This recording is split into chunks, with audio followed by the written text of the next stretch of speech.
Благодарам, господине Џафери. Веројатно за многу од пратениците кои што се прв втор мандат е чудна оваа седница на полноќ. Ние што сме подолг период во собранието навикнати сме и на вакви седници, така да не е ништо спорно од тој аспект, можеме да работиме до кога сакате. Темата е многу суптилна и осетлива и има контрадикција во тезите на владата. Јас ќе почнам од едно искуство што со неколку колеги со кои што сме членови во делегацијата во НАТО го имаме и сакам да го споделам. Тука посебно е колешката Кузмановска од Струмица, предходно колегата Весел Мемеди, колегата Африм Гаши и така натаму. Ние често посетуваме настани организирани од НАТО и настани организирани од Парламентарното собрание на НАТО, каде што длабоко и сериозно се разговара оваа тема со многу конкретни податоци. Податоци кои што излегуваат дури од размерот на податоци кои што би можело регуларно да се споделуваат вака на јавна сцена. Дел од колегите беа присутни и посетуваа дури неколку бегалски кампови во Грција. Ние бевме заедно во една делегација, мислам дека бевме и први пратеници од Македонското собрание после 20 години во посета на Грција, каде што целосно се разработуваше оваа тема со бегалците. Што сакам да извлечам како поента? Прво, оваа тема навистина е тема, и тука се согласувам и со колегите пратеници, и со министерот за внатрешни работи, дека е суптилна тема и дека мора со висок степен на внимание да се однесуваме кон ова прашање. Но, што е проблематично за мен? Прво, проблематично е тоа што веќе имаме констатација од владата и од повеќе од пратениците дека оваа состојба на јужната граница ни станува константа, господине министр. Значи не е веќе ситуација која што ад-хок ни се појавува од време на време, туку имаме ситуација во која што веќе 3-4 години, не сум сигурен точно, ние прогласуваме кризна состојба. Повеќе од 3 години, заради тоа што ова е од периодот на техничката влада. 4 години. Каков заклучок треба да извлечеме од тоа? Прво, немаме во моментот сериозно голем наплив на бегалци, но имаме сериозно голема опасност од бегалци. И тука се податоците од бројот на бегалци во Грција и од бројот на бегалци во Турција посебно. Тоа е така. Но веќе подолг период ние немаме состојба со наплив на бегалци за да имаме кризна состојба. Според информациите со кои што јас располагам, армијата на Република Македонија не е среќна со продолжување на оваа кризна состојба во континуитет. Зошто? Заради тоа што ова излегува надвор од размерот на нивната законска обврска. Значи, според реформите кои што сме ги терале во собранието, граничната зона, граничната линија, безбедноста на границата е во апсолутна надлежност на полицијата и затоа си има во полицијата и нов сегмент гранична полиција.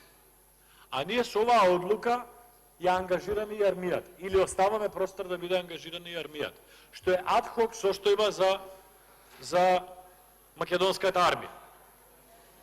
Мислам дека недостасува една посериозна компонента, а тоа е да разгледаме системски промени во однос на состојбата која што ја имаме на јужната граница. Односно, ние треба да создадеме ситуација во која што врз база на анализи, да не биде тоа лаички дискусии тука во собранието, но врз база на анализи ќе промениме закони со кои што ќе ги зголемиме капацитетите на оние кои што се надлежни да бидат ангажирани на јужната граница, а тоа е македонската полиција, не македонската армија. Ова продолжување на кризната состојба на јужната и на северната граница ги абсолвира проблемите ад-хок. Ама ад-хок 4 години и решавање на проблеми не личи. Доволно време имаме за да го разгледаме ова како системска состојба, а врз база на податоците кои што Министерството за внатрешни сигурно ги има, и би рекол врз база на информациите кои што и ние како пратеници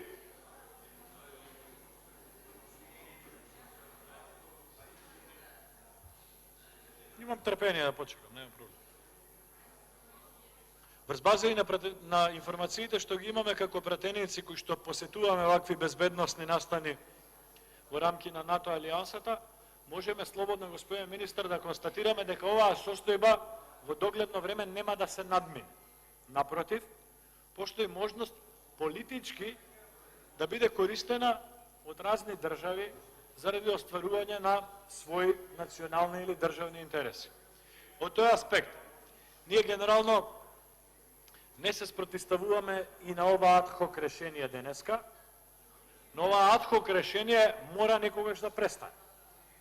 Или треба да направиме систем кој што ќе ни нуди системска заштита на ризикот кој што во последните 4 години, а веројатно и во следните 14 години ќе го имаме на јужната граница, природно и на северната, заради правецот на протечување на бегалците, заради тоа што опасноста од бегалски бран, од Грци, од Турци, од Блискиот Исток, во последно време се повеќе и од Африка, ќе се зголемува, а нема да се намалува. Значи, сите податоци говорат дека опасноста ќе биде се поголема и поголема. Во тој аспект, јас не ги разбирам причините зашто владата на Република Македонија во минативе 3 години не приојде системски на ова прашање. Кога зборам системски, зборам за ситуација ние да ја нормализираме вонредната состојба на јужната граница, односно да ја вклопиме во нашиот систем.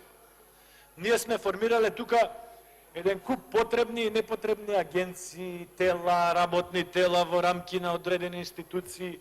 Имаме еден мал милион потребни и непотребни сектори во министерствата и така натака. Ние треба да ја акцептираме реалноста дека состојбата, односно ризикот од состојбата на јужната граница ќе го имаме уште 14 години и тоа да го вклопиме во систем. Ако можеме да имаме, замислете, 4 министерства да ви наброам, имаме Министерство за правда, имаме Министерство за политички систем, имаме Министерство за администрација и имаме Министерство за локална самоуправа. Секој нормален човек што ги разбира политичките системи во Европа, ќе ви каже од тие 4 министерства треба да има едно министерство, не 4. Сите тие треба да бидат едно министерство. Ама ние заради интереси на партиите, веројатно, со тек на време, прво се формирало едно, па друго, па администрација, па локална самоуправа, на крај се формираше Министерство за политички систем. И сега имаме 4 министри, 4 заменици министри, 4 државни секретари, 4 шефови на кабинети, 4 хиерархии, сектори, оделенија и така натака. Значи една не толку вонредна и потребна ситуација сме дозволиле ради политички спокој помеѓу коалиционите партнери претходно на ВМРО, сега на СДСМ, да создадеме нови структури во државата, кои што велам, може би се потребни, но има многу голем простор да речеме дека се и непотребни.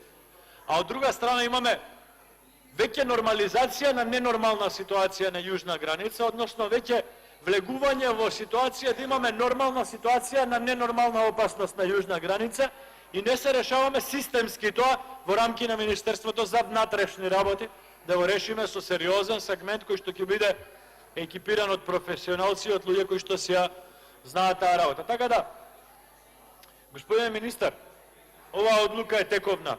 Јас се сеќавам, вие бевте пратеник, или ваши колеги беа пратеници кога се носеа првите одлуки вакви, во собранието од тогашната опозиција имаше и сериозен отпор. Повеќе вербален, но беше многу сериозен тој отпор, па се одеше, овие шарениве револуционери одеа со теорија дека вонредната состојба ќе значи армијата, вака, така. Колегите од ДУИ, посебно колегата Џафери бар во ходниците беше остро против таквата ситуација, исто од други аспекти, од други причини, мислеше дека прогласување на вонредна состојба во која што армијата ќе може да действува и на територија на Република Македонија е опасна. Сега гледам 3 години се раскомотивте сите и си гласате на секој 6 месеци прогласување на вонредна состојба. Во ред, немаме проблем со тоа, но апелирам до вас како поискусени.